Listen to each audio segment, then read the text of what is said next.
Mic check. Hello, everyone. Welcome to the stream. Hope everyone's doing well. Hope everyone's doing swell. I'm Sideline Sedo. Arsenal versus Manchester City, a match that could see Manchester City, a club who's been in perpetual crisis this season, cut the gap to Arsenal and Forest, who are both, level on points, split by goal difference in second and third place. This could be a real flashpoint for City's season, a crossroads really, because if Manchester City does in fact go and manage to win, manage to get a point is less desirable at this stage of the season for them, but if they could get a win here away from home against a difficult Arsenal side who let's be real, Arsenal, they've had their injury problems. They've had a bit of a, kind of rocky season, so to speak. Not as rocky as not as rocky of a season as City's, but to be fair, I feel like right now Arsenal really has to make sure they don't lose, because if they lose, their title aspirations are gone. There's really no point in them really hoping that they could pull off any sort of title charge for the latter stages of the season, due to the fact that Saka's still out. They're a loss here against City, who's closing that gap on you. It would make it a single game difference between Arsenal and City. And I think that just would spell horror for Arsenal. I'm just going to get the final result prediction poll live on YouTube and finalize some stuff here on my end.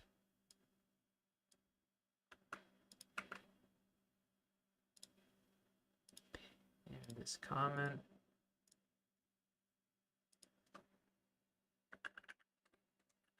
Players are walking out. I'm going to read out the lineups in just a second. And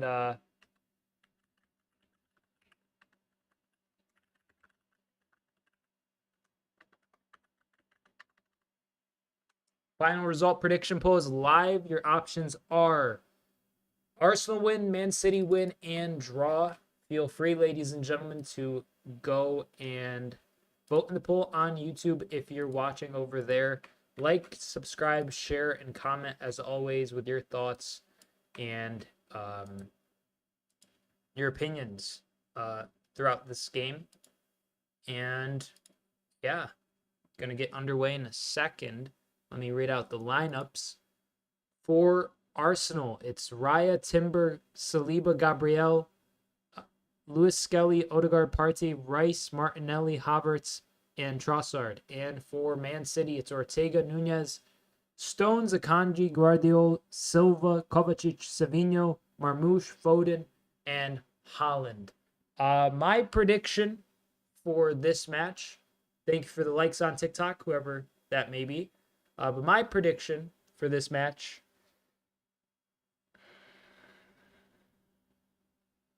I'm going to say a 2-2 draw. I'm going crazy with it. A draw. 2-2 draw. Hope everyone in chat is doing well wherever you may be watching.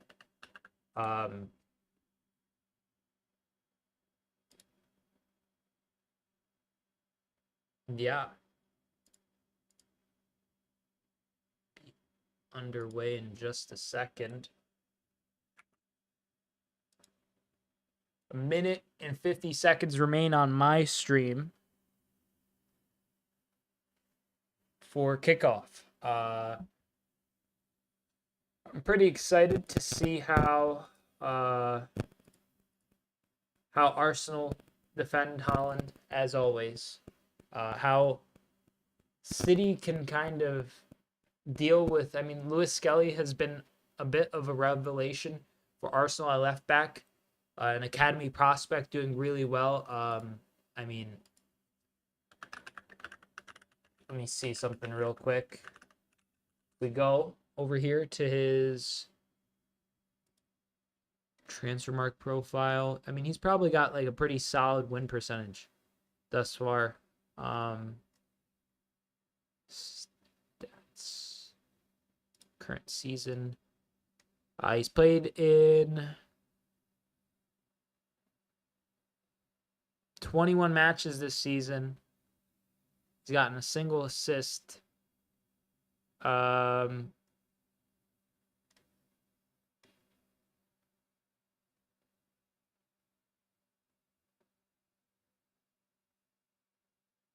He's only lost 2 games thus far this season. So for his Arsenal career, his professional Arsenal career. Loan deal for Axel Disasi with Tottenham. What? Disasi to Spurs? That's kind of crazy. Here, Guardiola and Arteta getting ready to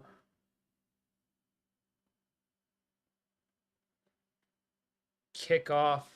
And here we are. We're underway. Bernardo Silva has kicked this off and balls back to Stefan Ortega.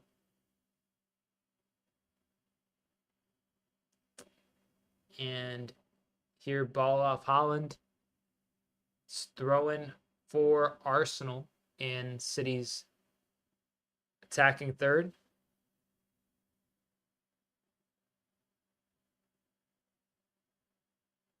Villa were supposed to get Disasi on loan. Personal terms agreed and everything, says Liam. Yeah, I saw that he just went to Spurs, which is kind of, I haven't heard about him for a while, which makes sense that he's gotten to move away. Arsenal going forward, and shot there from Havertz.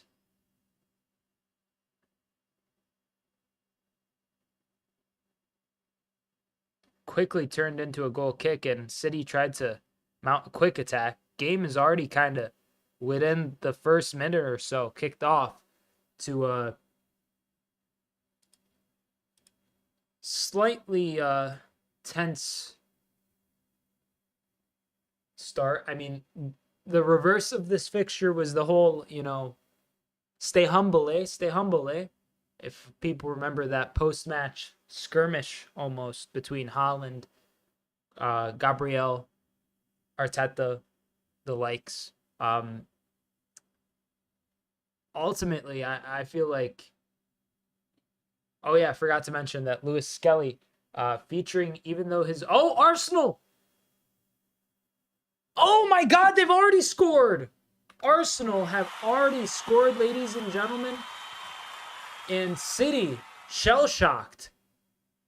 Arsenal have the lead. I didn't even see who buried it, but Akanji just looking down in agony and disgust almost. Because, quite frankly, this is... Oh, gosh. Quite frankly, this is...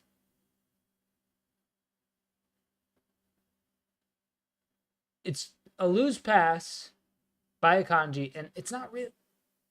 This guy that plays that... Oh, it's Stones to Akanji. It's not the tightest of passes. Akanji in a tight area. Akanji is the one who puts in the loose pass, and Odegaard's the one who buries it. Havertz with the assist. Odegaard with the finish. I predict the draw, says Mr. The Zelda Dude. Bahaha, says Liam. Ortega hooves the ball forward. This is code red for City to some extent as well. This is a must-win for both of them. I predicted a draw earlier in the stream, and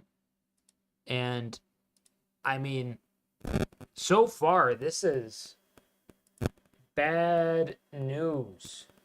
A Man City fan uncle said he thought 2-1 Arsenal. Said early goal for Arsenal. City would equalize, then concede late. So far, he's right. Yeah, no, for sure. That's fair. I mean, Arsenal definitely has a bit more continuity, I guess, than this current, form of City, right? Thank you for the share on TikTok, user with a bunch of numbers after it.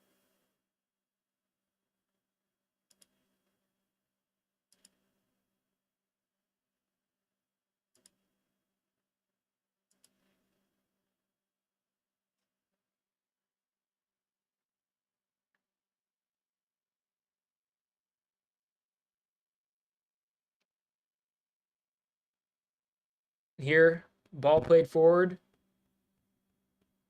by Partey. Now Odegaard on the ball, looking for an outlet here. Just twisting and turning a bit, and Arsenal's defensive third carries the ball forward.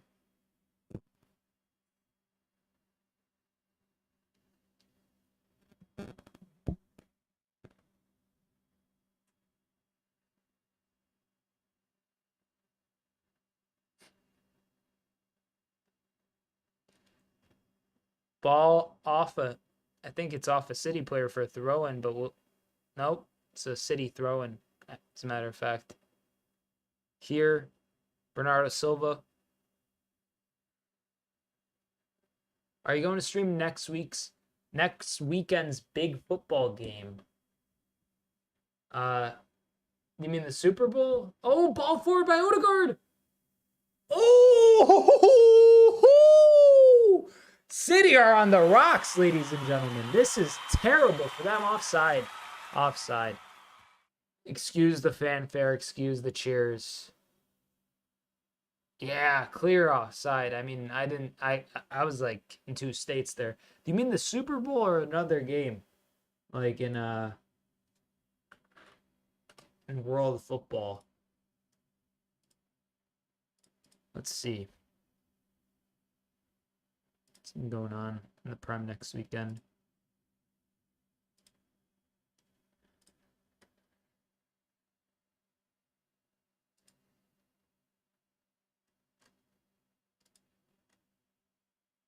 Here, good ball forward towards Guardiola and Bernardo Silva to Kovacic. Kanji to Kovacic. Bernardo Silva.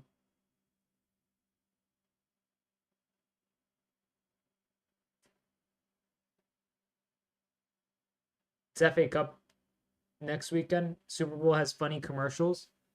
It is FA Cup weekend next weekend. And the Super Bowl does have funny commercials. I don't think I'll be live for the Super Bowl unless people were really clamoring. But FA Cup weekend, I don't know if there's anything I'll be really live for. So I mean, I guess maybe potentially. So far though, City able to kind of mount some consistent possession here, but they haven't been really able to get any sort of meaningful chances through it. It's going to be hard. It's going to be an uphill battle for them for the remainder of the game. It's going to be pretty arduous, especially, I mean, Arsenal going up really is like, I mean, at home is way harder to turn around as an away side. City is obviously still one of the best sides in the world, I think. I mean, they have Haaland, Foden, still a lot of the best players in the world. Their injury issues are a whole different story that do kind of play into the whole kind of state of things, so to speak. Here, Nunez offside, according to the ref. It's time to play the crew. Oh, dude, I can't wait to rip the crew. I'm dying to rip the crew, to be quite fair.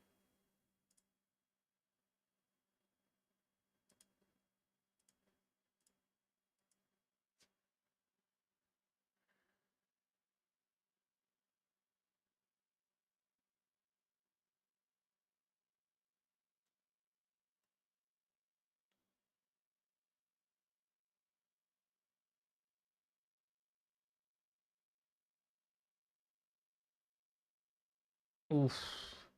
Guardiola just slips after a Mr. the Zelda dude. I also like the Super Bowl.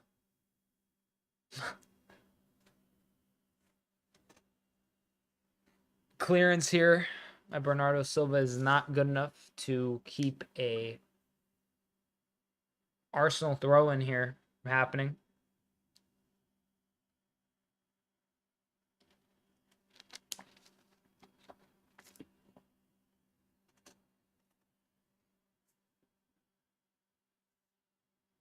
Offside here for Arsenal. Havertz, offside position. I don't know if there's a whole lot of transfer news happening besides that the Saucy stuff. I'm curious though if there will be. Obviously deadline day tomorrow technically.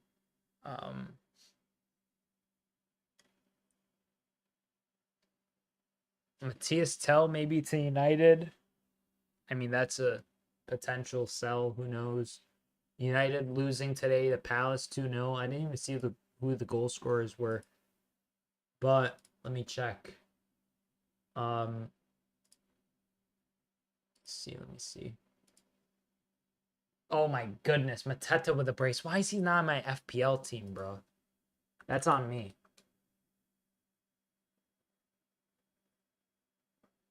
Ortega here clears the ball. Bernardo Silva just tries to flick it on. Winless in previous 3 meetings versus Arsenal. 2 draws and a loss for City. That is horror. That is terrible. This would, oh my God, a loss here would be none and 4. I think head loss would ensue. I think Pep would lose his mind, quite frankly. And I mean, maybe rightfully so. You know, this would really be a case of the grasshopper, you know, kind of outdoing the master here, especially with the fact that it's not like they have Saka, Arsenal. Martinelli's on the right wing. Havertz is there. Like, you can make an argument that City is more fit right now than Arsenal. Obviously, City are in a transition period now. That's a different kind of story altogether. But I do think that if you know, regardless of them signing Kusanov or Victor Reis, like, these guys are, you know, they're hopefuls. They have barely enough experience compared to some of these guys who collectively have hundreds of games collectively together. And now, I mean, even Lewis Skelly, him getting 20 games this season, that's going to give him an edge in a game like this. Now, in the future, things change, rearrange, and so do I. But as it stands, this could be bad for Pep. I mean, right now it's only 1-0, but the vibes I'm getting is that this City backline, you could really get at it. You could really just get goal contributions aplenty if you so please. And a foul given on this previous challenge here. Havertz on the ground somehow. It's crazy, you know. Biggest NBA trade in history happened last night, and we still have Arsenal players trying to get players booked for standing too close to free kicks by just kicking the ball at them. Typical Arsenal behavior. But moving along, I do think to some extent the way things stand, I don't know, man. I don't know. This could be a bad look for Pep. They've invested. It's not like they haven't invested. You know, they've spent money this season. They spent money this window. 8 wins, 5 draws, previous 13 Premier League matches, having gone on 14 Premier League match unbeaten runs since December 2018. How's that for a stat for you for the Arsenal? I mean, quite frankly, I think that as it stands, things are about to get a whole lot worse as Trossard gets past Mateus Nunes, and Trossard's still looking for the cross. Landro Trossard goes to ground, no foul given, rightfully so, I'd say. And a good-ish cross by Gabriel, the center back there. Offside not given. Trossard fuming with the ref. Lest we not forget Arsenal recently, not just the club, but the players were, if I'm not mistaken, fined or something like that due to surrounding the ref recently. You could make an argument if you're Trossard there, but like if the ref doesn't give it, the ref doesn't give it. The game's been, in a it's on Arsenal fans saying Mikel Oliver shamelessly tried to steal the win last week. I don't think they're biased. They're just incompetent. Sometimes they really are. Who'd they face last week? Who'd they steal the win from?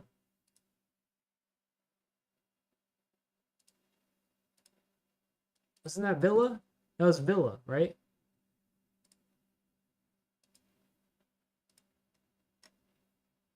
Yeah. Yeah, that's or no. That was the Villa was 2 weeks ago. I'm mistaken. Ball with David Raya here. I'm mistaken, Liam. It was Wolves.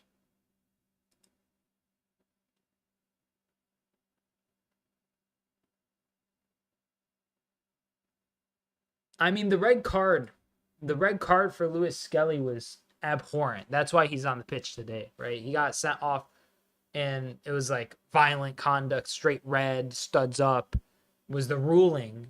Admittedly, this guy's like, 60 yards from the other, from the other goal, this guy that's trying to launch this counterattack.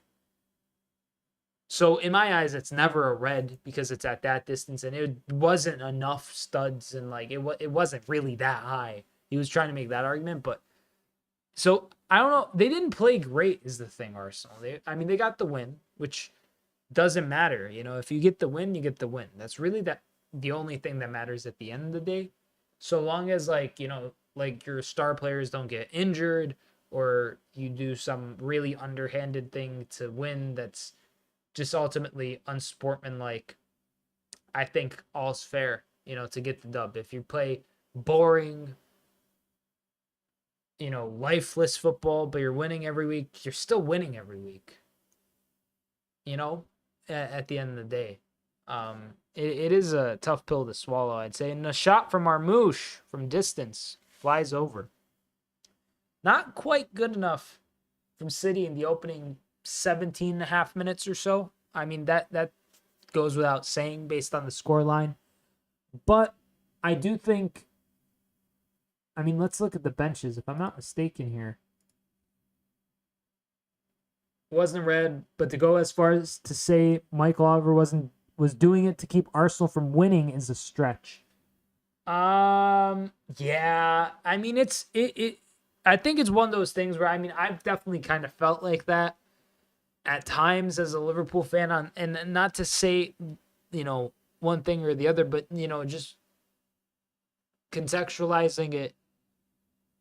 When that happens to you, you don't really see anything rationally. So I'll give him the pass there, I guess. But not unlike Arsenal fans to say that there's some kind of grand conspiracy.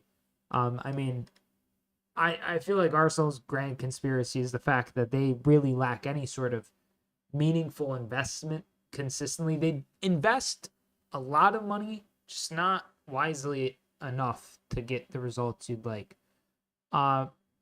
And while Arsenal does have an injury crisis, Gabriel Jesus out for the season, Saka out until late February, throw in here for Arsenal in their own defensive third. Mid-February return for Tomiyasu and Ben White. City still has a single player more on the injury list. So it's like, it's this thing you're grappling with, I imagine. 20 wins, 6 draws, 5 losses, and 31 meetings versus Arsenal in his Man City career for Pep. Doku's out today. Diash out until mid-February. Same for Ake. Oscar Bob, a broken leg. God knows how that's going. And then Rodri, the crucial ligament injury. That obviously has been the biggest blow to City's season. It's been the whole system, because he is basically the system in and of himself, just kind of collapsing, sadly. Hate to say it, as a rival supporter, but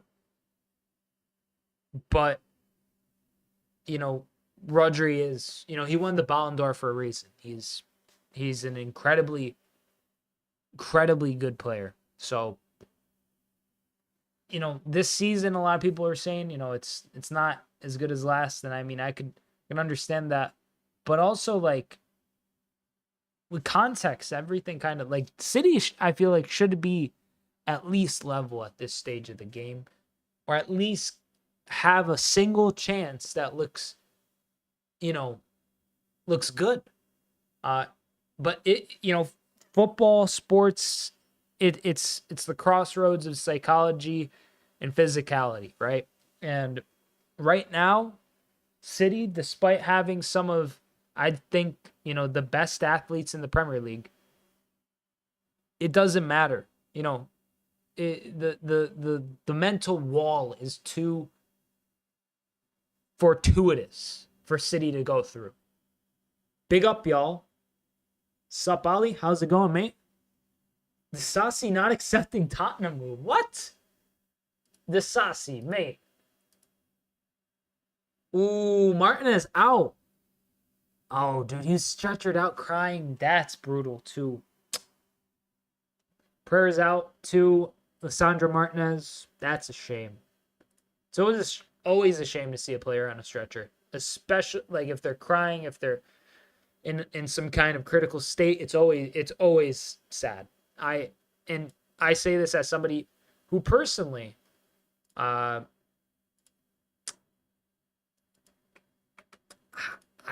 couldn't really care for him as a player, and I've definitely said my fair share about Lissandro Martinez, but man, good luck to him. That's going to be a rough injury. It's going to be a rough injury to recover from, whatever it may be. I didn't even see the details, but stretcher crying is usually clips on some kind of major injury, or major, kind of thing.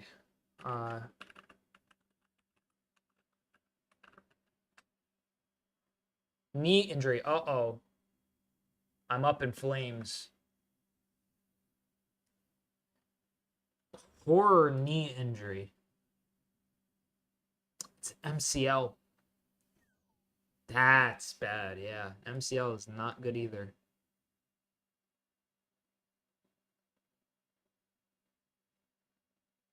Cross comes in for the corner here. Oh! Crossbar! Sorry, looking at news got me a little distracted, but City, probably the best chance of the game there for them thus far. Raya with a quick reaction save. Marmoush's cross. Guardiola's header. Raya with an instinct left hand and palms it onto the crossbar. That's incredible. The game's going to come alive, hopefully, here. Omar Marmoush, by the way, what a player. As he gets past one City. Oh, mate. He got past one Arsenal player. Played in Savinho. Savinho, not with the best finish, but he's been good this season, I think, Savinho. So, all in all, I mean, credit to him, but look at this. This angle is pretty good. It's straight at Raya, realistically. It's going towards his head. So he's going to make that save 9 times out of 10. But to place it well enough to not get in a danger zone is what you have to give credit for there. Marmoush fouled. Yellow card probably for Thomas Partey. And advantage played here for City. A cross comes in. Haaland. Oh, Haaland fouls Lewis Skelly as he tries to wrestle for a header there.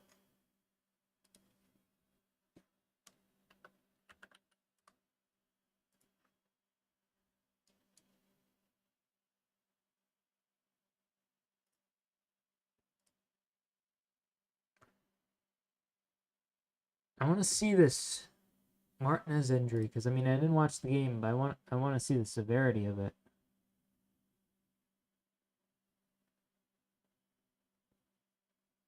Yeah. Bro.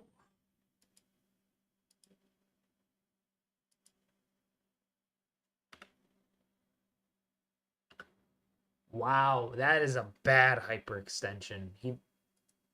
Kufal fell in from behind his knee, down into his leg, into his body. Like, not into his body, but like just fully downward, like against. Oh my God, dude. That. At least 8 weeks. Bro, he's going to be out for like the season, I imagine. Yeah, he's done. He's done for the season. There's no reason to rush him back, right? Not a reason at all. Unless they're really in a bad state, United, and they need help. But that is like go and sign some kind of cover for the rest of the season because Martinez is not playing. Arsenal. Havertz. Ooh!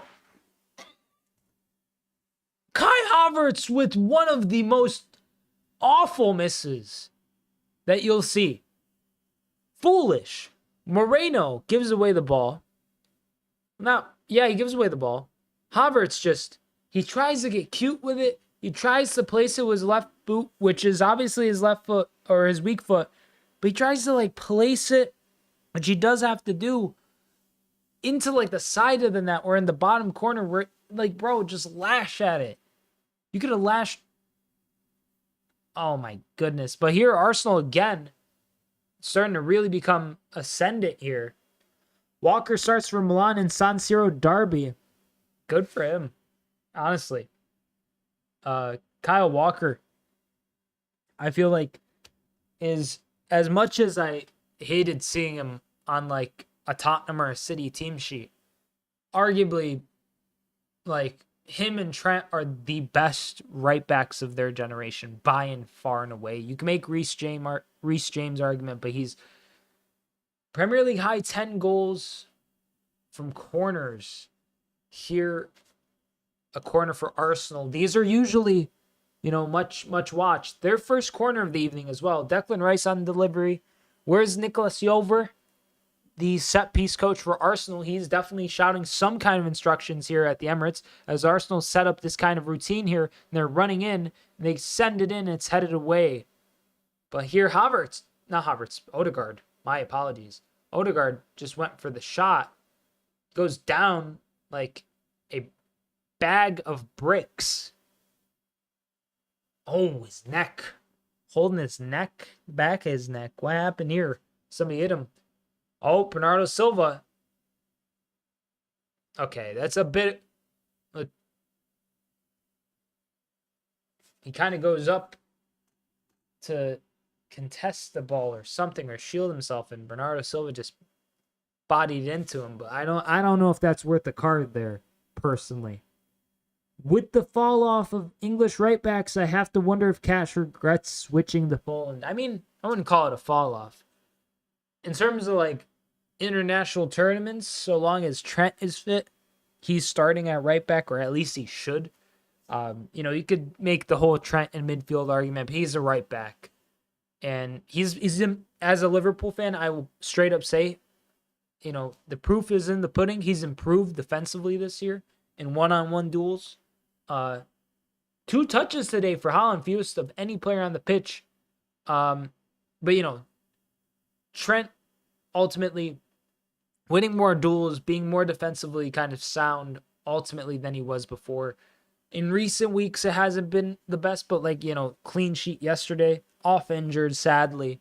But at the same time, I mean, yeah, I feel like without Trossard, I feel like Poland's not a bad squad. There's some solid players. Zaluski, who just went to Inter yesterday, I think, from Roma. I think a lot of those Serie A midfielders from Poland, the Zelinski's fantastic. I don't think I don't know if he's still in Serie A, but I mean, as long as Robert Lewandowski's there, I don't think he'll regret it. Let's put it that way. Because if I was a player,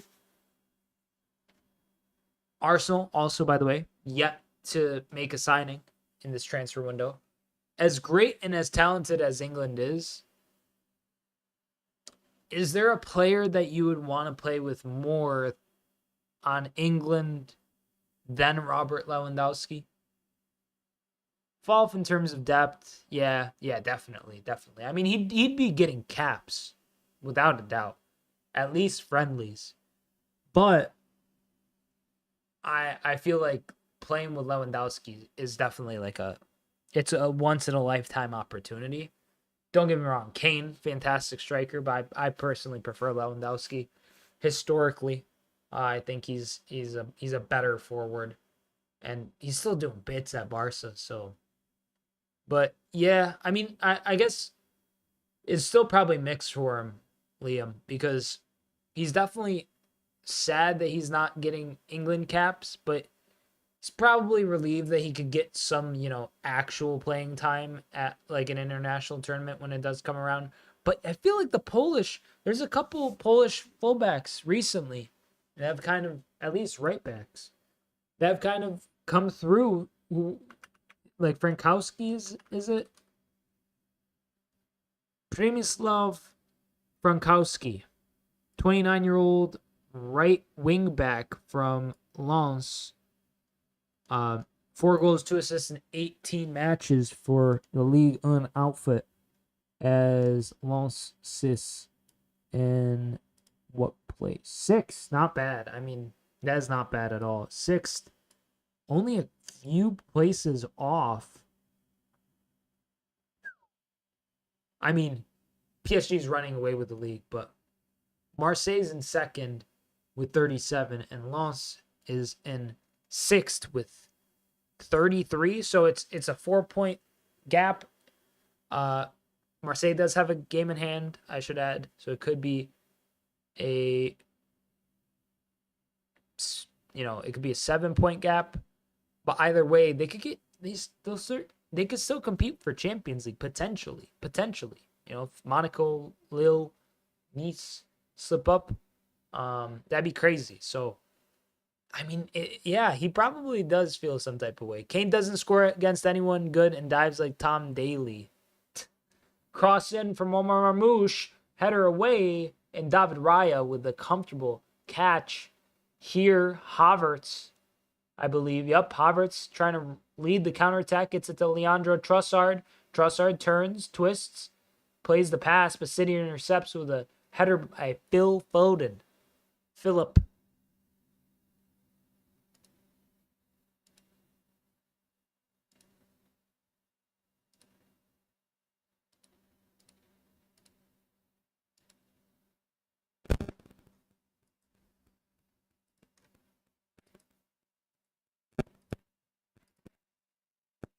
Here, Kovacic pushing forward, trying to find a pass, lays it off to Phil Foden. Foden to Bernardo Silva.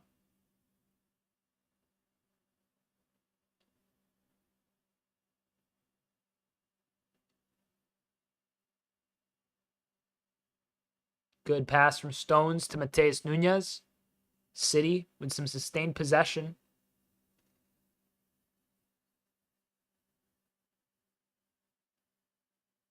Here, Havertz. Is KDB done?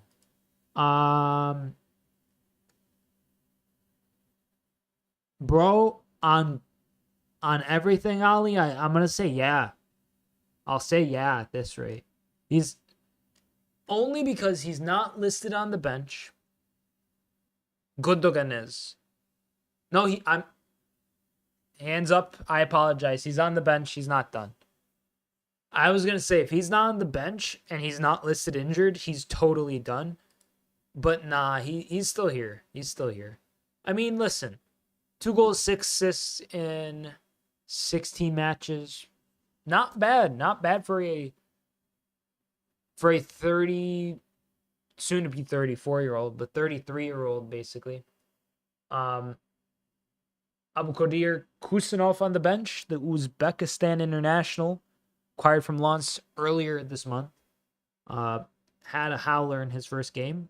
All I feel like Pep is using him in an impact sub role now. I mean, he doesn't have the legs for it though, guys. Like, let's be real. We remember that Champions League final where he went down injured. Since then, he's not been the same player. He's Kevin De Bruyne is a midfield great. Lewis Skelly driving forward after winning the ball from Phil Foden. But KDB ultimately is past his best, I'd say. No, like, obviously. But, like, he'll never get back to a consistent level. I feel like Virgil, for example, you could look at a player who's gone through some injury issues, has gotten back to a similar level to what we knew him as before. At some stages, I felt like it was the best version of Virgil that we've seen. Because he's a midfielder, it requires up and down strenuous movement. I feel like as a result, that means, quite frankly, De Bruyne is in a position where he's just never gonna be able to start at this level again. Notice Arsenal milking the dark arts of diving to maximum after each contact. Yep, I've noticed they're like slipping and sliding. I mean, they're 1-0 up. If it was only 1-1, they'd be doing it a lot less. So City really should, for the sake of the game, really, they should get an equalizer. I wouldn't mind a draw. I predicted a draw. I predicted 2-2 draw. But I wouldn't mind if it was 1-1 and I still predicted a draw. But I'd prefer, a Desmond.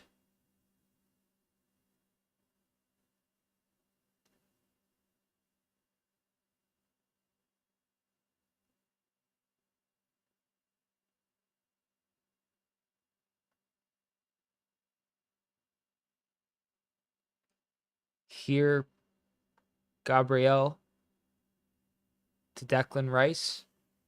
Rice plays it to Leandro Trossard. Trossard, decent pass towards Havertz. Havertz drops deep to provide some support. And Arsenal are just trying to break down this defensive block of Cities who's honest to God, just, the first goal, their defensive line fully felt like they had a lapse. The fact that Kusanov started and, there's, I don't think it was either Stones or Kanji didn't start, but, reintegrating those guys totally has gone awry. And now that they're kind of fully focused on being lasered in, it's going to be a lot harder for Arsenal to make any sort of consistent push, at this back line. City's going to really try their best to just kind of stave them away. And I mean, they need to get service to Haaland. Earlier there's the graphic that said he had only 2 touches, the least out of anyone on the pitch. It was at least like 20 minutes in. So you're back. Welcome back, Mr. The Zelda dude. Hope you're doing well, mate. Final third entries, 16 for City, 12 for Arsenal, 4 touches in the opposition's box for both of them.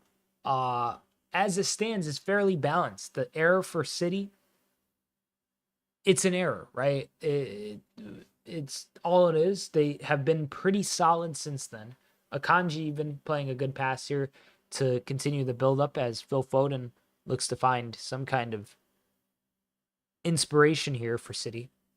You're well? I'm glad you're well. All is well. All is well as well here. Omar Marmoush here to Mateo Kovacic. I'm underground studying the way we move. What? I mean, fair. Here, John Stones on the ball. Marmoush, lad, what are you doing, lad? Good ball towards Kai Havertz.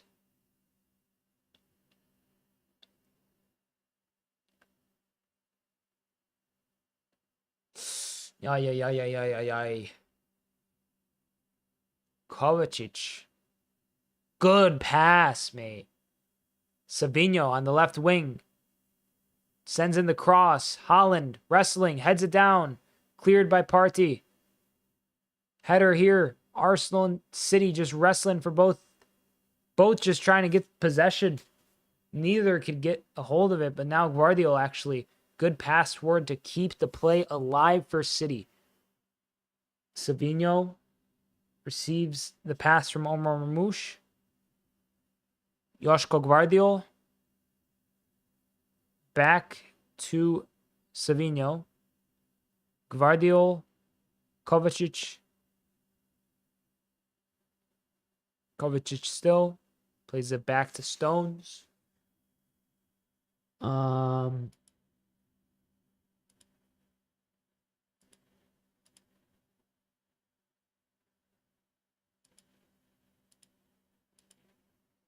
Two shots on goal for Arsenal, one for City.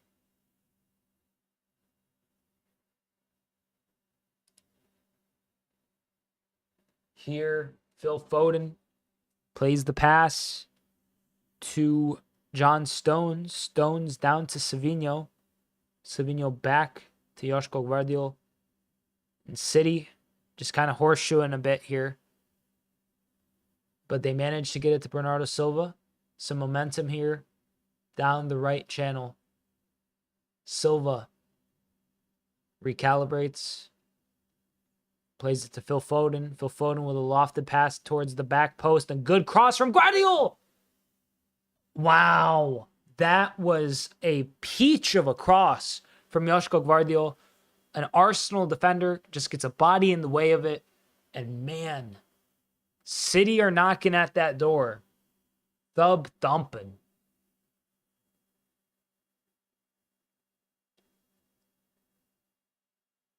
Ooh, foul.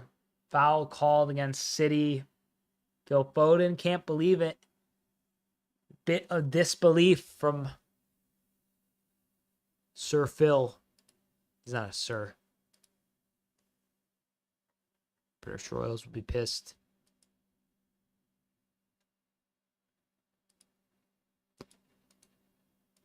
Gabriel and Haaland obviously having their own skirmishes throughout the match.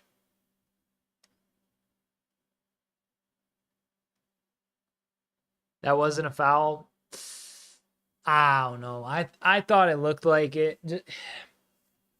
It's tough with Arsenal because genuinely, like, they do play in this way that's like they're gonna lean into it. You know, they're gonna fish for the foul. So if they can make it convincing enough for the ref, I haven't seen a replay of it, so I can't tell. But man, oh man, right now it's looking bad for City approaching halftime. Who scored the goal? Who scored the goal? I should say. It says Oscar with a 6 instead of an A on TikTok. Goal scorer was Martin Odegaard. And Martin Odegaard here trying to get out of pressure, plays it forward towards Havertz. Timber twists and turns and plays a lofted pass forward for Arsenal to chase, but it's headed away by a City defender. And Mendez _805, will Man City take the win? I don't know. Tough to say. I predicted a draw. That's my prediction. I said a 2-all draw. And across here, Savinho. Oh, the shot bubbles up. Just a hand from David Raya is all he can muster in that save. It's low and near post, but City are really starting to look like their former selves. Savinho with a cross to the back post. Bounces over everyone. Good pass towards Nunez. Oh, mate. Omar Marmoush was lining up a heinous volley. I don't know what to describe it as. He was about to. Oh, it took the deflection, that Savinho shot. That's why I kind of bobbled there low. Arsenal fans, coach, and certain players make it hard to like them. Can't disagree. I could not disagree. Make it so hard to like them. Also fair. Also true. Arsenal here, though, getting forward. Good pass towards, this is Havertz, I think, maybe. No, it's not. But the pass is intercepted either way. It's Savinho versus Odegaard, I believe. Savinho does well. Just a minute of stoppage time here to keep us from the end of the first half, as Gabriel and Holland are really wrestling for possession, and David Raya hooves it forward to clear. Joshua Guardiola with a good header. Savinho to Kovacic.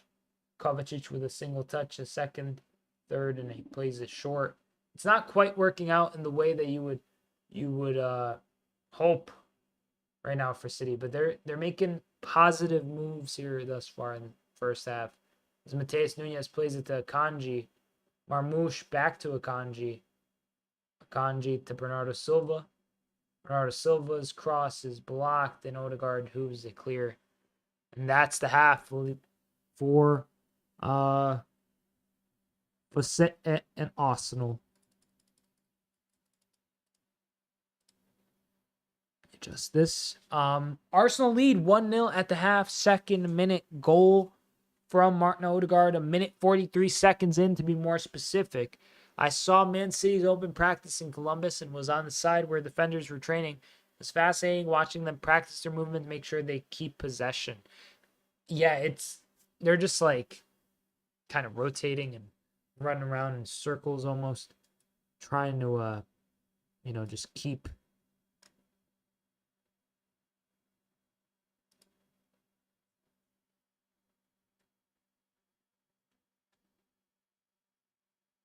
that flow.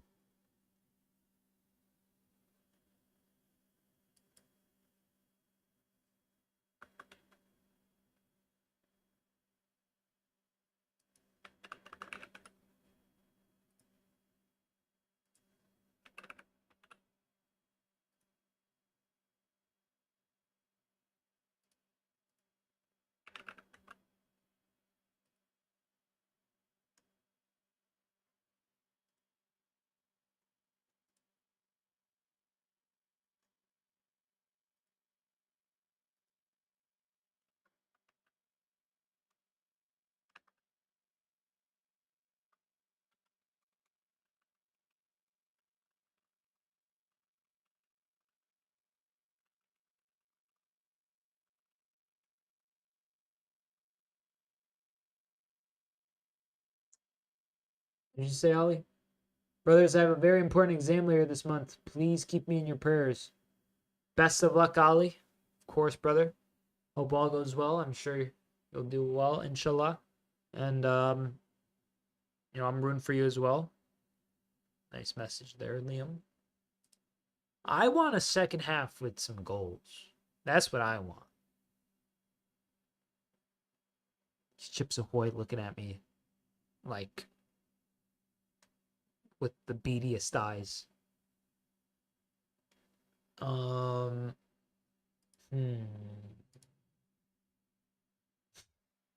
What's the German word for the yips? That's fantastic. save this done. Yeah, agree. First half was boring. Yeah, that second minute goal, man. You get a goal early, it could. A goal early as the away side is fun. A goal early as the home side, especially a home side like Arsenal, who, for all intents and purposes, we know that Arsenal, they they just kind of lack the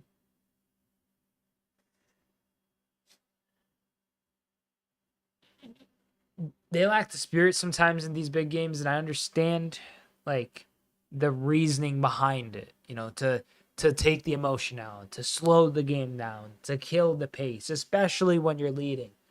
But it's real boring to watch Arsenal lead. It's boring. You never imagine Arsenal. I mean, against a weaker opposition, sure. Sometimes they'll put up 4, 5, 3, depending on how it goes. It really is tied and tangentially aligned to the fitness of Bukayo Saka. Him as a outlet on that right wing is invaluable for Arsenal. We'll see how he is post hamstring surgery, I believe it is. All in all, listen, Arsenal, they have to hope that City don't get an equalizer, because the way that this game is going, the way that City are trying to get at Arsenal, like a couple moments, like Omar Marmoush beating a man or two, Joshko Gvardiol sending in a left-footed cross that literally, if Haaland just gets a boot to its in. Haaland obviously being kind of wrapped up by two Arsenal defenders, just kind of hovering in that presence, making it hard to, keeping him away from it just barely. Gordon Ramsay was in the Rangers Academy? Yes, he broke his leg and he went into cooking. That'd be crazy. Gordon Ramsay would be a wild CDM. Imagine that. How tall is Gordon Ramsay? Did he play CDM or was he like a center back? I think he said he was a defender or something. Let's see his height. 6'2". He could play CDM. He'd be a fantastic CDM. Perfect position for him. Perfect. And double pivot. Yo, who else? How tall is Guy Fieri? Can Guy Fieri?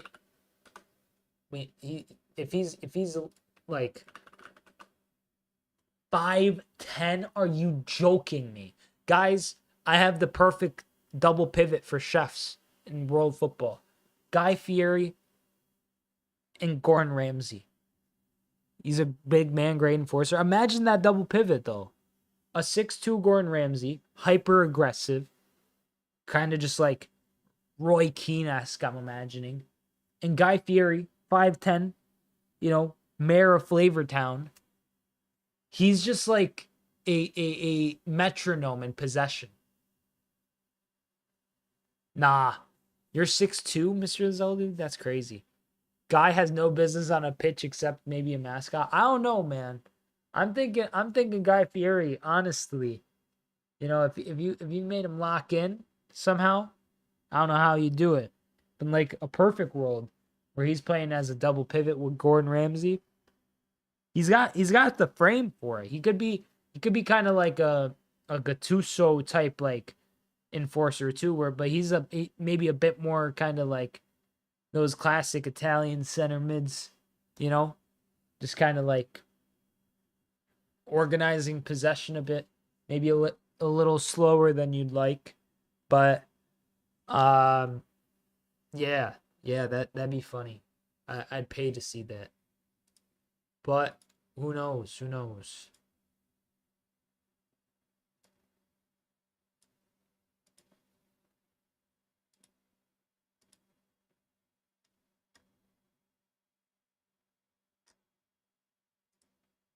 First half so far has been, like I said, a little boring.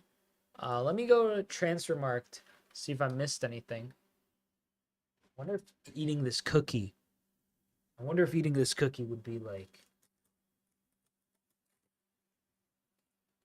1 second, chat.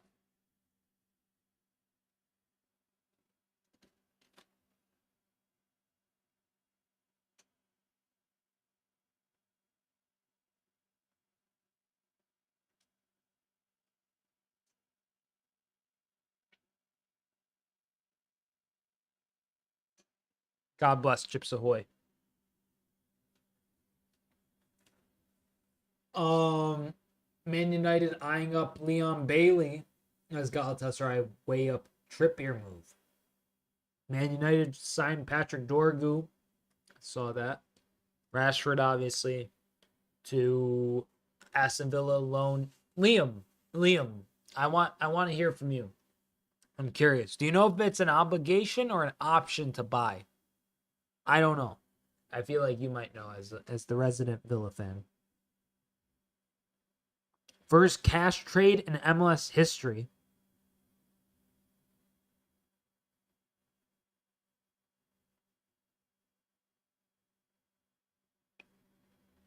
What? Tottenham stunned Premier League rival to complete Kevin Danso signing from loans. Danso and the Sassi, though, could low-key kind of be a good center back partnership. Plus Romero Van de Ven. I mean, I don't know how you'd approach that with all of them fit, but Santiago Jimenez set to join AC Milan. Feyenoord star brought in to replace Alvaro Morata. Lovely stuff there too. Giovanni Cuenda being eyed up by Man United, current Sporting player.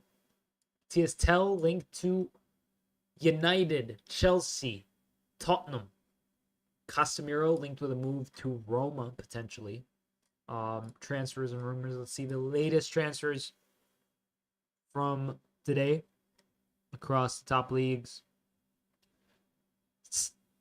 Cesar Casade from Chelsea sold for 13 mil to Torino. Farewell, soldier. Chuba Akpom to Lille on loan. Patrick Dorgu we mentioned. Obligation or option on which player? Rashford.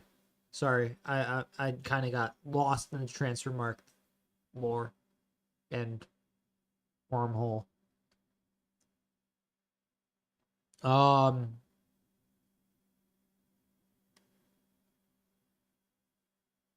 Dejan Jovic, the first cash trade. First MLS cash trade.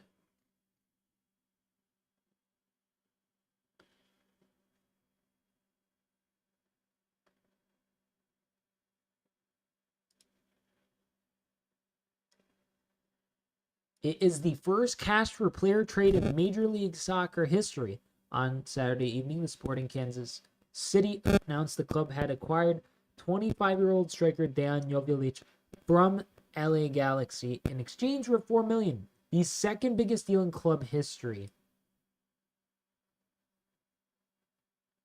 I'm confused. What would be the first biggest deal? Overview. Option to buy. Why would Villa want him anyways? I think honestly, so think of it this way, Ali. If you're Aston Villa right now, you just sold John Duran for officially, I think the fees at least Duran, not like the band, not like the band. John Duran, 77 million euros is what Transfermarkt has it listed at. What? No way there's a 45% likelihood transfer rumor for Lionel Messi to return to Barcelona. Please. That'd be crazy, bro. That would be hype. That would be so hype. Return the king, man. 77 mil, Ali, to sell or for the sale of John Duran means, I mean, even if they do buy Rashford for 30, Rashford's a player who they could sell for in 3 seasons' time at his age. I mean, I don't know how old Rashford is currently. I think he's like 24, 26, 27. He is 27, going to be 28 in the fall. They could sell him for like 10, 15 mil, like half of that in a few years' time. Get some use out of him as a rotation player. I'm not saying he starts, but even if he does, I do think the prospect of Watkins, Rashford, and and Malen maybe. Bailey's linked with a move away. I don't know who else is playing, or Rogers even on the right hand side, or maybe on the left hand side, depending on how you want to play it. I think he's a very solid rotation option for Villa, and I think it helps Villa in the long term. If we're being real, with their no offense, Liam, but he is worse than Darwin. Darwin's a good player though. I think people rag on Darwin. I wouldn't imagine if Villa had the choice to get Darwin or Rashford, I think they choose Darwin. Don't get me wrong. Maybe, yeah, even still, you choose Darwin. Darwin would be probably better down the left channel, week to week, month to month, than Rashford, yes. But I wouldn't give up Darwin for the world right now.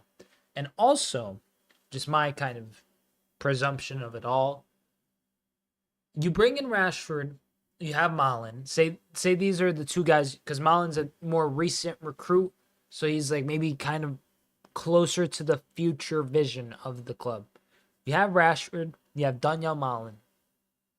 You sell Watkins. Sorry, Liam, I don't want to scare you, but you sell Watkins in the summer, and guess what? You have at least 40 to 50 mil, maybe more, maybe 60, depending on how long his contract is. Maybe I'll say 40 mil for Watkins, plus however you finish off the league and so on and so forth. I'm okay with Rashford move because it's relatively low risk with only option to buy. If it doesn't work, send him back. That's also something to consider. But even if he does stay long term, you sell Watkins, bring in Rashford for 30 mil. So you sell Watkins for say 45 million. Let's say 50 to be fair, because he's decently better than. Let's say I'll say 60 for Arsenal because this is the Arsenal fee. That's something I have to consider too. 137 mil for for Watkins and Duran for the sales of them for Villa. Plus that Grealish money they had that they were kind of working with for a while. Plus some bit part players moving. That's over 150, 60 mil war chest. You go out and you sign Victor Gyökeres or someone that good, or Sheshko. Him _ G77. Thank you for the follow on TikTok, mate. And we're about to kick off for the second half, ladies and gentlemen. Declan Rice has kicked this off, and the ball is back towards David Raya, who's going to hoof it forward towards the right wing. And Martinelli's going to contest this aerially, but it goes all the way out for a City throw-in in basically their own corner flag. But, yeah.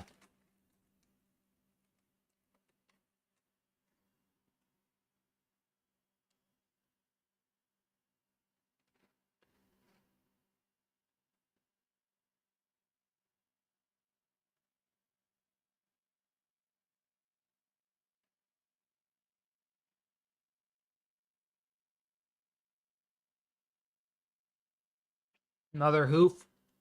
This time, oh my goodness. The header from Stones. Critical to keep City safe there.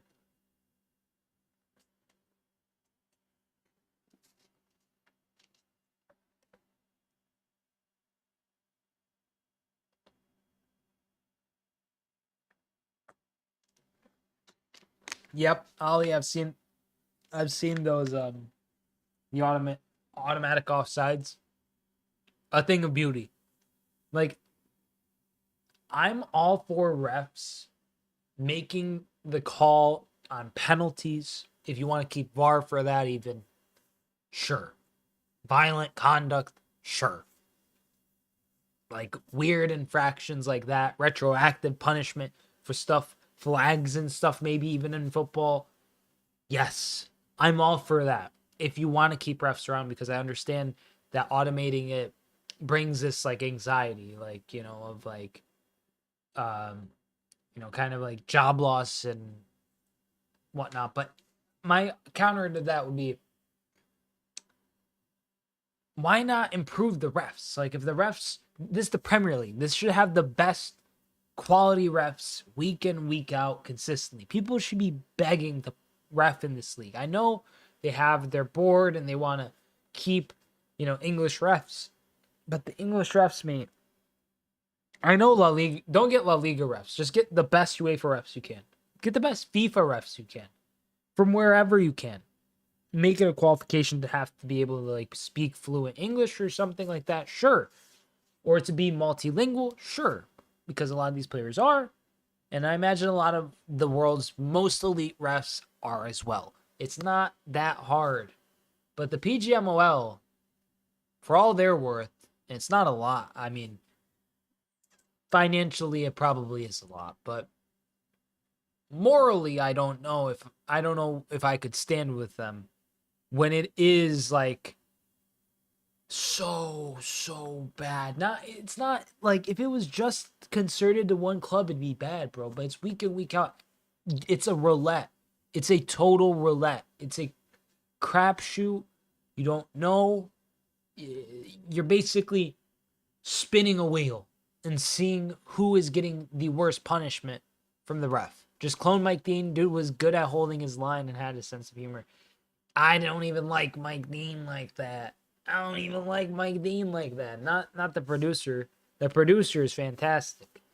But the ref is even he isn't that great. I liked who I like there's a couple of these UEFA refs I like. I have to start remembering their names on a positive note because it sucks because you see a well ref game and you don't think about it because it just flows well and the game flies by. Holland.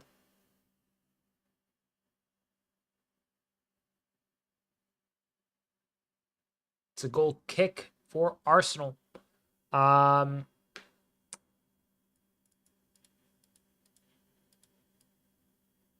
me see.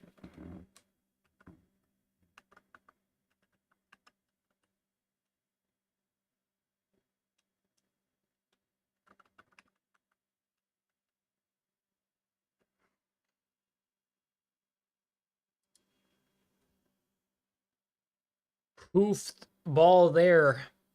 Sees Gabriel get possession. 21 goals conceded this season for Arsenal, tied fewest in the Prem. I believe that's with Liverpool, if I'm not mistaken. Yep. Arsenal have 11 goals less, though. Arthur Teeth. I don't know how you pronounce it. The Belgian center back moving from Stade Rennais. Stade Rennais, I believe it's pronounced. To Odegaard arguing with the ref here, but moving to Eintracht Frankfurt. Latest transfers. Top. Ooh, okay. Top transfers.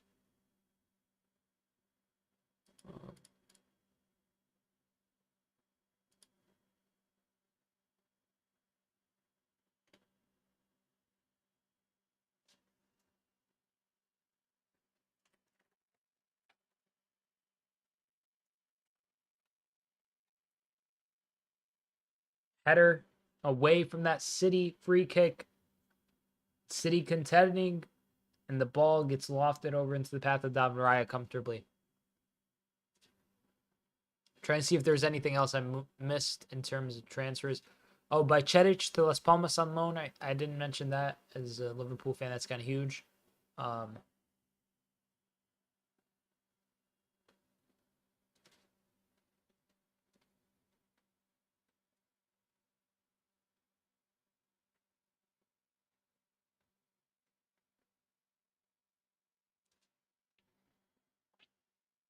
Buendia to Leverkusen. That's kind of an interesting loan, isn't it?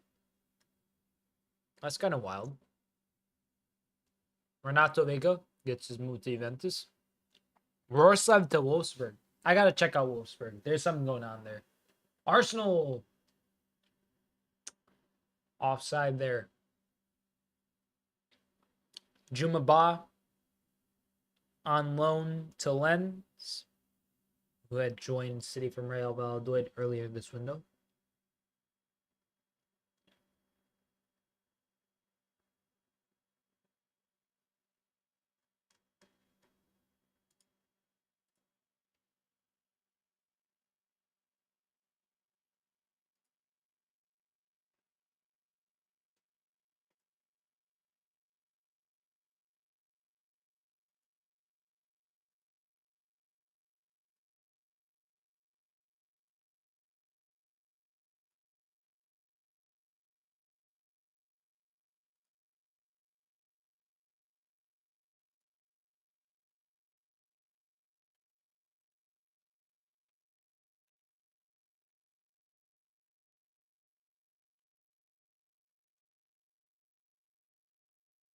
Rodgers has taken over the number 10 role. He signed a new contract and it's an option to buy.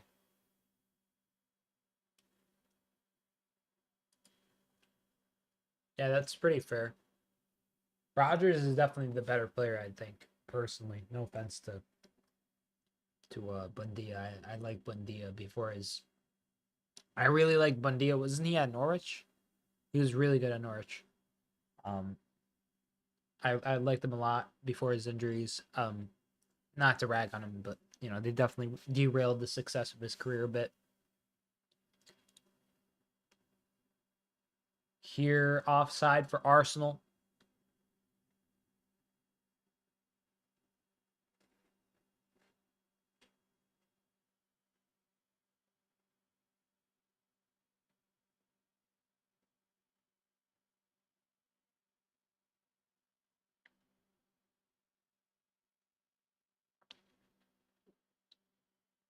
Better player and younger, so better long-term plan for sure. For sure. City entered the match fourth in the Premier League, 6 points behind Nottingham Forest and Arsenal.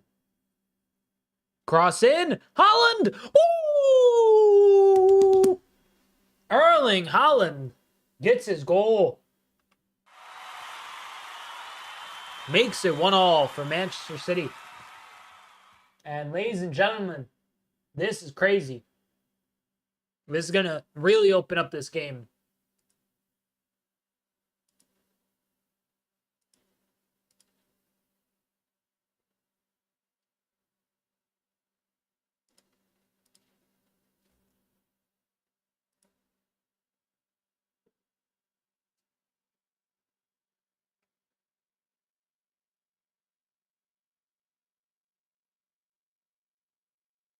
Good header. Who'd he beat in the air? Savinho with the assist. Oh my God, he just absolutely dogged on Saliba. William Saliba stood literally no match. No point.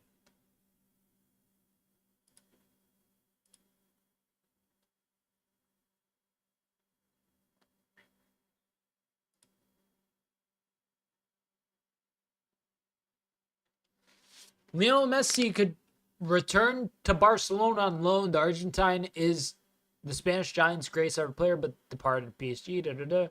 Suggests he could leave. Latest source. January 15th.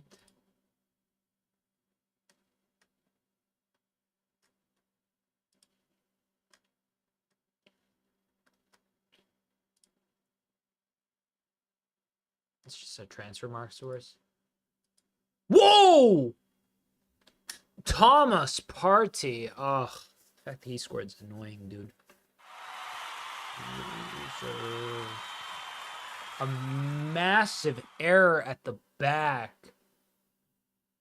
Wow. Wow. Pep. I mean, hey, my prediction could be true here. I said 2-2. Said a 2-2 draw. Thomas Partey gets equalizer here. Foden just tried to stay clear in a single.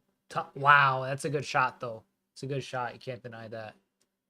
Oh, a deflection off of Stones.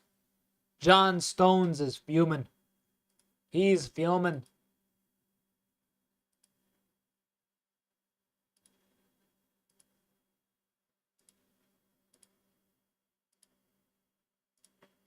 Erling Haaland has scored 115 goals for City.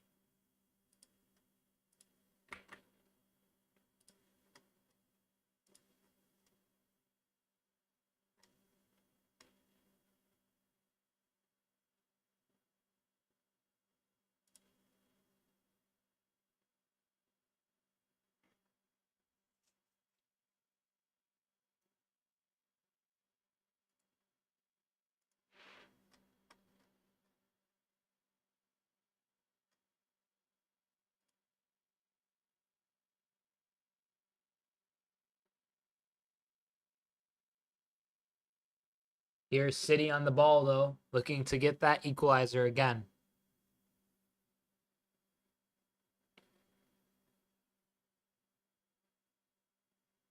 Jean-Philippe Mateta cooking earlier today. Shout out to Mateta. Oh, City! Oh, the cross from Marmouche. Not too bad. City in a good position with this throw-in. Game on, ladies and gentlemen. Game on. Things are looking hectic.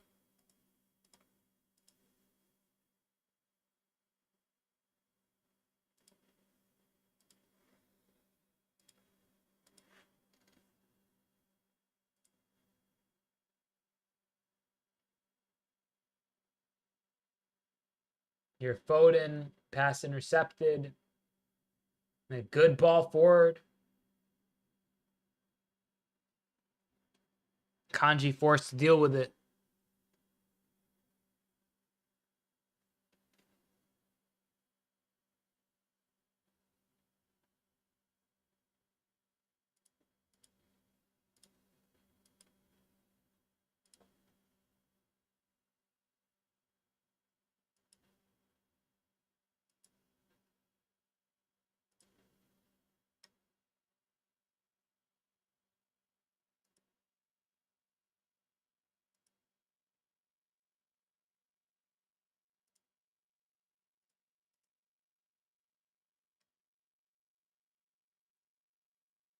Oh, Arsenal getting forward again.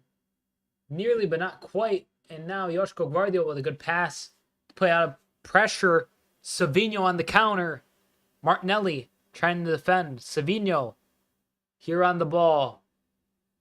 Savinho looking for a pass once again. Finds Bernardo Silva. Foden twists and turns. Plays it down towards Mateus Nunes. Nunes with the cross. Headed away. And Arsenal clear only so far as Manuel Akanji. Game has kind of turned into this back and forth.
Oh, wow. That's the knockout punch.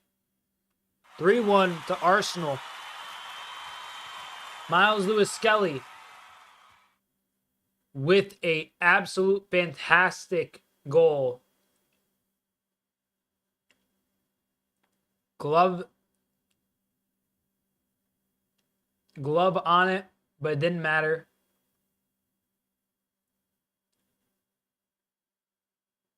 Wow. City in the mud. Annoying. What are you going to do? Good play, though. He did well to make that shot for himself. Just kind of open on to it. And that's just horrific from Ortega. He got a glove to it. Didn't matter. Oh, it's like a slight deflection off Stones at the end there, too. I think. Let's see here. Nah, not quite. Ortega just couldn't do enough there.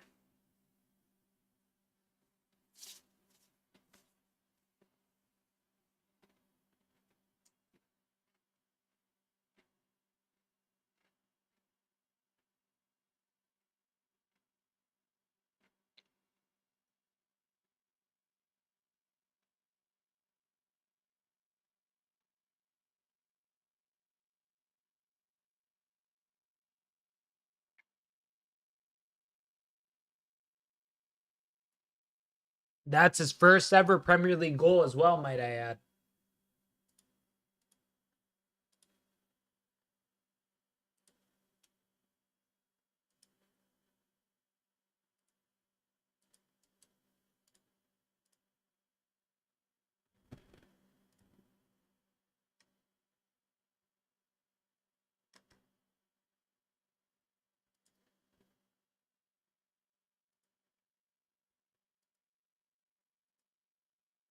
Arsenal continuing.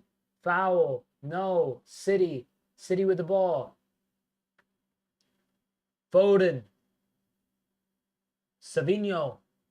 Or Nunez, rather. Mateus Nunez. Here looking for the cross. Sends it in. Holland. Chasing the ball, but not quite good enough.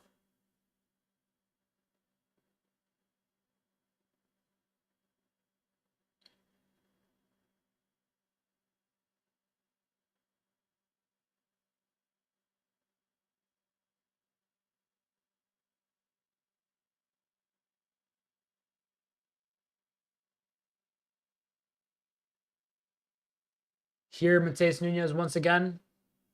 Looking for a cross. Can't quite find it. Akanji. City horseshoeing once again.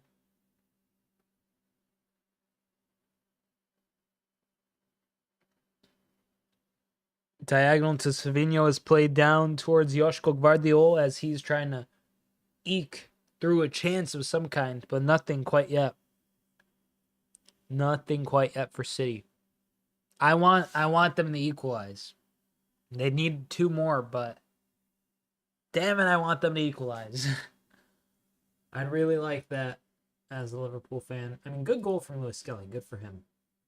Miles, is it, right? Miles Lewis-Skelly?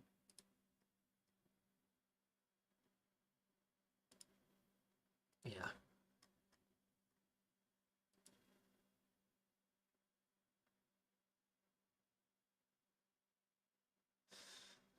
Yeah, mate. I would really, really like for them to lose. Lose this lead, I guess. Not the game, because I don't think they're going to get 3 scored on them, but I could see them getting 2 scored on them. But they need that first or second in the game, but next one. They need that next one. Pronto. Mateus Nunez looking for a cross, I imagine, plays it low to Savinho. Savinho with a Joshko Gvardiol, what are you doing, Joshko? What are you doing? Šta je sa tebom, bro? I don't get it. I don't get it. 1-3-1 versus Club Brugge in Champions League on Wednesday. I don't know. These City players, man, they're psychologically lacking something. And so is Pep. And it's evident. And it's like they need like a couple solutions, but like just this outfit, the composition of players and their mental fortitude and how they want to play is never gonna work. And Holland needs to have like service, some directiveness. If he shut out of games, and the game is gone by him. He was pretty much shut out for a majority of this game until he got his goal. Oh, no foul. Bit of an awkward fall, though. And here, Gabriel Martinelli. Good save from Moreno. Stays in. Leandro Trossard versus Manuel Akanji. Tries to get through, and he goes to the ground. Bernardo Silva. Not having it.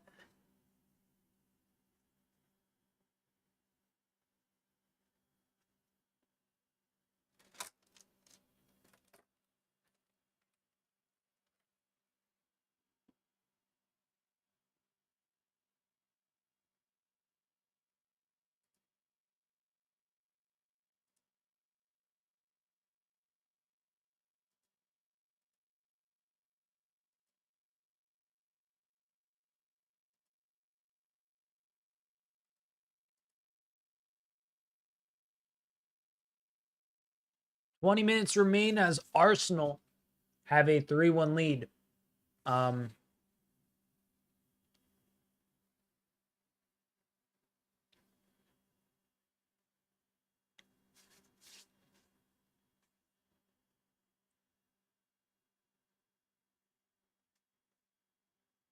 Arsenal time wasting now. Let's be real and call what it is. It's time wasting. Moving the ball from the free kick spot just like 3-4 meters this way, that way. Trying to interfere with the promptness of the game.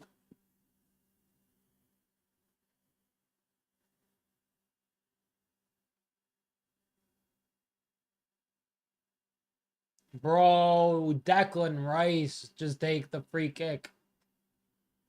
Ain't that deep, bro.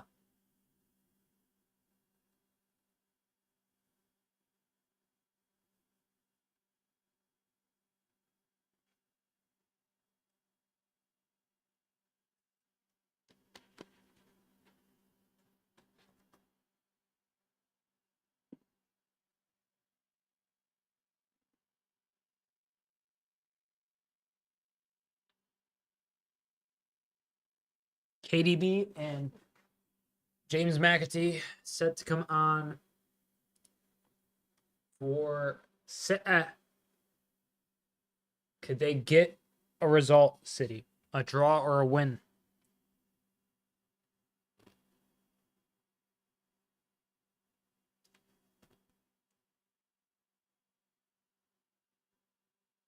Foden wins the ball, no foul. Odegaard wins the ball, foul, no. Odegaard's losing his mind. Oh, he's getting booked. Yeah, he deserves that. That was the most pathetic loser. Like tantrum. Shut up, bro. Aren't you the captain? Like, you can't just spin around in a tantrum. Like, oh, kind of a lame foul against him, probably. But like, you can't be doing all that, bro. That's so theatrical. As the captain is crazy. As some like brat attacking mid, who cares? Who cares?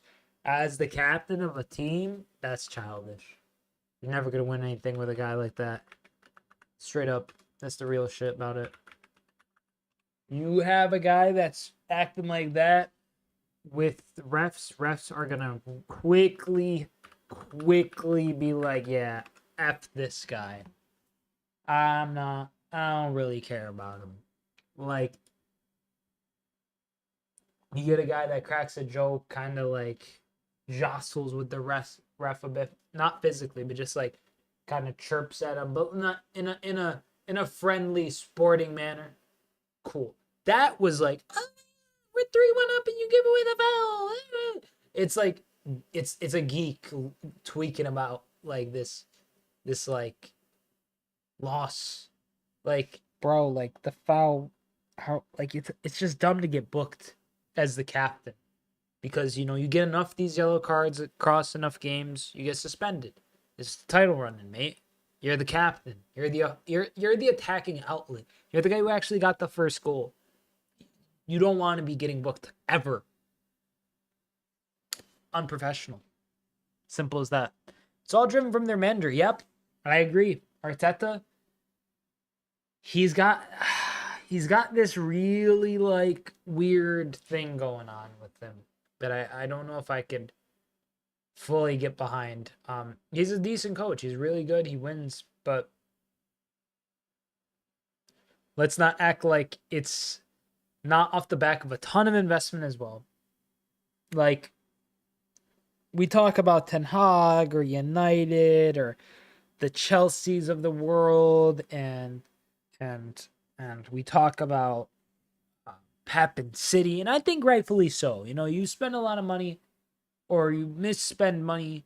You never hear people say, oh my God, Brighton. Brighton is spending cash out the wazoo, because A, they don't do it, but B, they make money on their transfers. They're the only club actually in all of England that does, if I'm not mistaken, at least at the Premier top flight level. Beyond that, here's the truth. If you spend a lot of money and you win, it really doesn't matter. If you spend a lot of money and you're not winning, things become a little different. And Arsenal are currently in the stage where they kind of have to win something this season. They're not, this is a big win for them if they manage to get it, which it does seem like that. But lest we not forget, Arsenal, let's go look at the Champions League real quick.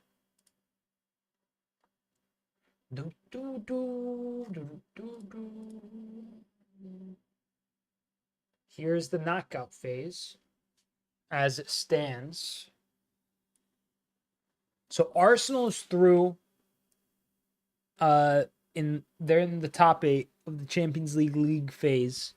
And since they are in the top 8 of the Champions League phase, that means that Arsenal have this bye, right? They have this week where they're not going to be playing, or two game weeks where they're not playing across, two legs in a knockout tie, which is known as the playoff two-legged tie. Yes. They are going to get one of two teams based on the winners of 2 games. Those games are Feyenoord, AC Milan, PSV, Juventus. So the Netherlands versus Italy. Stay humble. I want to crash. I want them to crash out at the end, regardless. I want them to crash out. I want this to go full soap opera. Like Gabriel and Arteta versus Haaland and Pep. 2v2 tag team, Hell in the Cell, at SummerSlam, at WrestleMania. Yeah, I want all of that. I want all the smoke from these lot. But so Arsenal or Inter will take on one of Feyenoord or AC Milan, PSV or Juventus. Worst case scenario, I think, for Arsenal is a Juventus. Allegri versus Kai Havertz pops up with a solid strike, a good left-footed shot, and City are actually in danger, guys. Things might not get better anytime soon if they can't kind of just stave off an Arsenal squad, which is, let's be real, still depleted. People were talking about injuries consistently, and Pep, he doesn't look happy. He's getting new records. It could be 5. They could ship 5. If they ship 5, that'd be real bad. That'd be real bad, man. I don't know what the goal differences are looking like, but let me go look at the Prem real quick. So as it stands, Arsenal ratchet up their goal difference to plus 26. And they're on 50 points. City, 24 matches played, 41 points, plus 14 goal difference. If they get, they're not going to get scored on twice more, but should they get -2 more goal difference, they would actually slip out the top four to go fifth against, let's be real, a Newcastle side that is eighth in the last few games, but facing them next weekend. Is it? Please tell me it's at St. James's. Is that St. James Park? It's not. It's at the Etihad, which is a shame. That would have been perfect for Newcastle, but still not an easy game. Not an easy game. And my prediction of 2-2 has long sailed away. Definitely not getting any of that prediction anytime soon.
Hala Madrid says something.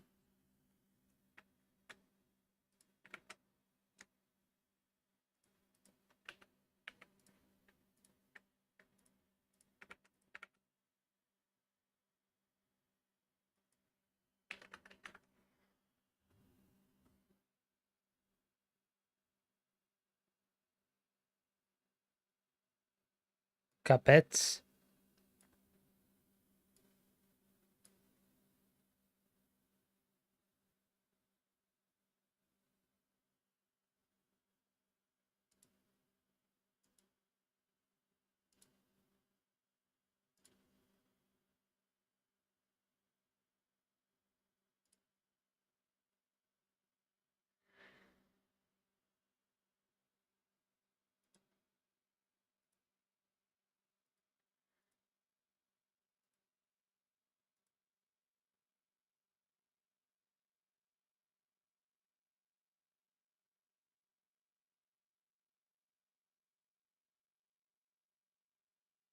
Oh, Arsenal trying again.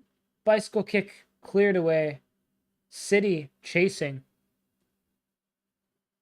And this ball back towards Raya is low and works well for Arsenal to continue their onslaught.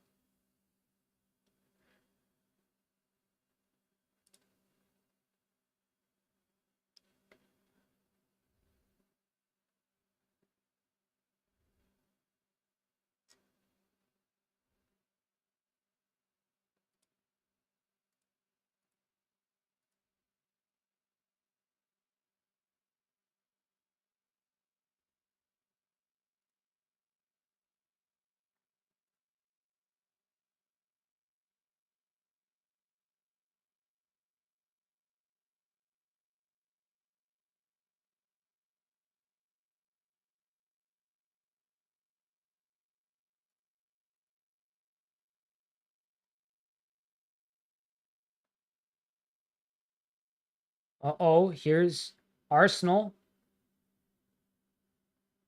I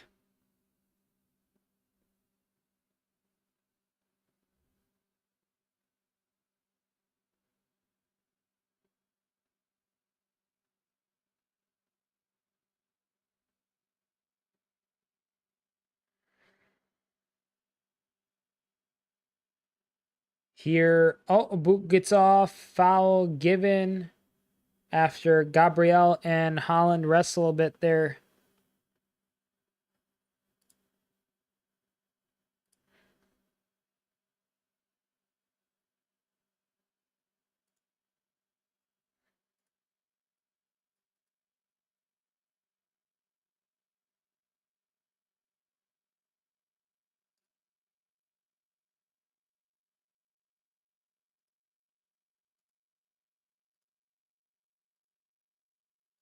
Stay humble, eh?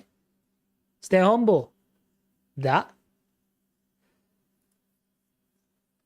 Stay humble, eh? Stay humble.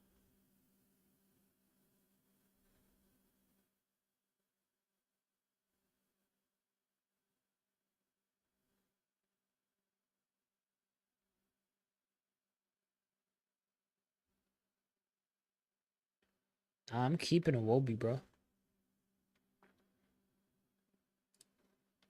Restore player. Marino on for Odegaard. Arsenal kind of just cruising now. And Ali, to your previous message, yeah, I think KDB probably gone. At least his legs. He's probably done, right? Like you can't really blame him, but it's all gone. It's all well.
I think this is a offside for, or it's a goal kick rather for Arsenal.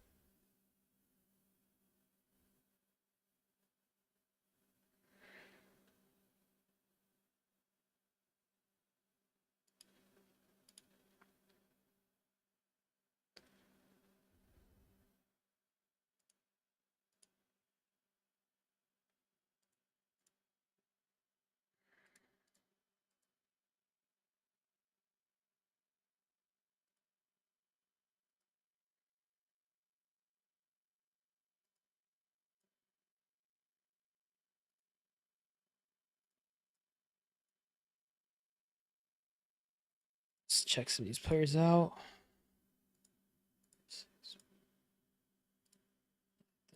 Gotta go, dude. What are you doing here?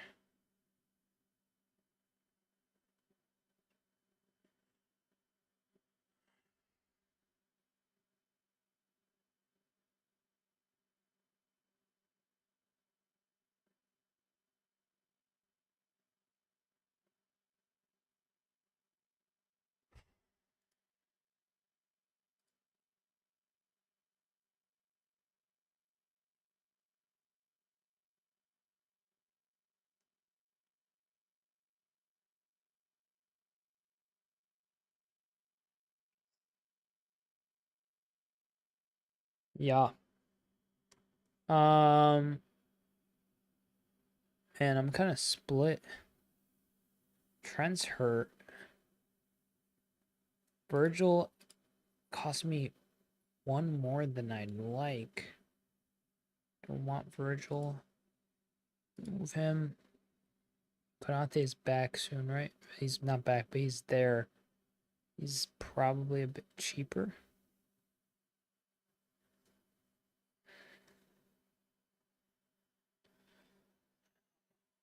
I'm looking at these.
Here.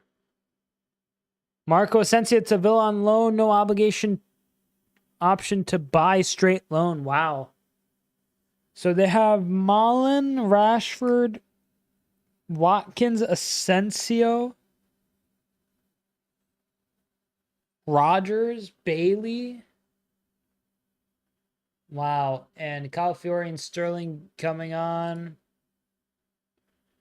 for I don't know who. I'll give you a lot of likes, says Luis Suarez. Please, brother. Thank you for the likes ahead of time. Will you play with... Are you ever going to revive with Sedo Gaming?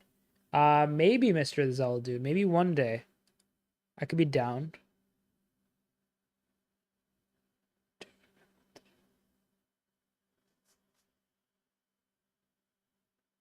Seven.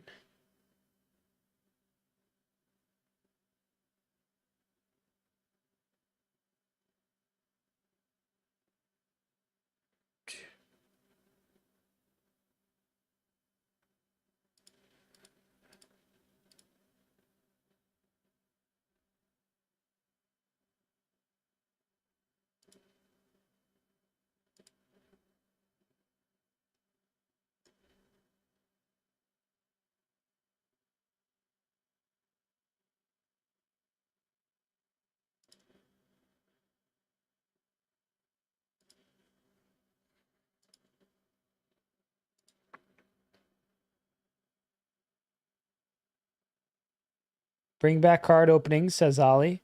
I was in a watch along with USMNT played Jamaica. Everyone was freaking out when Bailey was starting and you was in there telling them to calm down. He hasn't done anything this season. Oh, I know it's a big deal for them when he starts for some reason. I know there's like a lot of drama around him in the national team. Arsenal going for the fifth here with 3 minutes left.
Wow.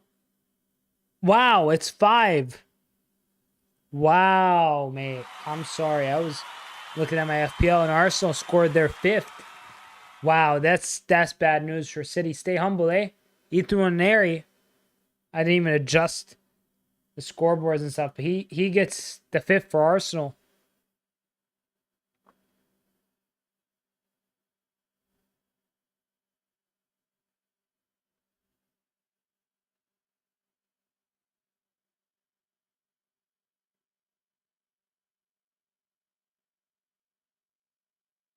What a goal, too, it is. 5-star. Yep. Totally. Totally.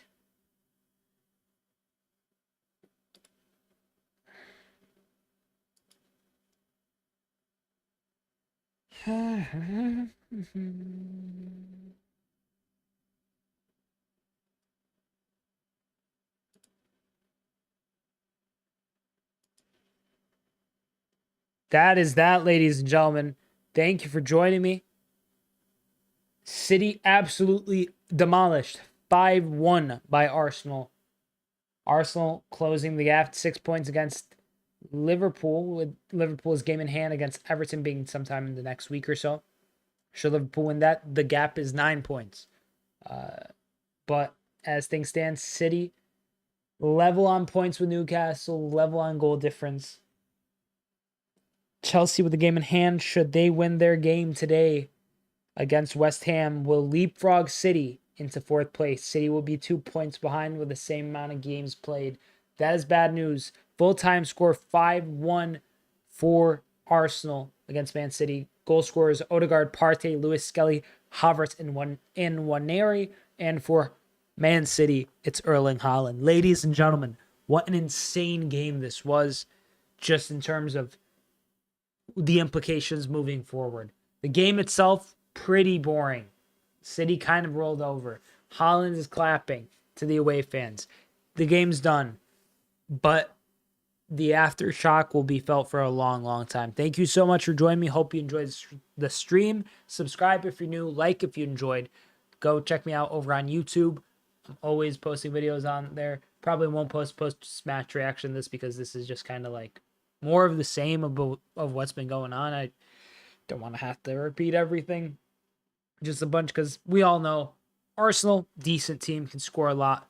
City, been pretty bad recently. But this should be a wake-up call for them. We'll see how it goes with Pep. We'll see how it goes for the rest of City. We'll see if they decide to invest more this window. Thank you so much for joining me on Sideline Sedo. Hope you enjoyed. Peace.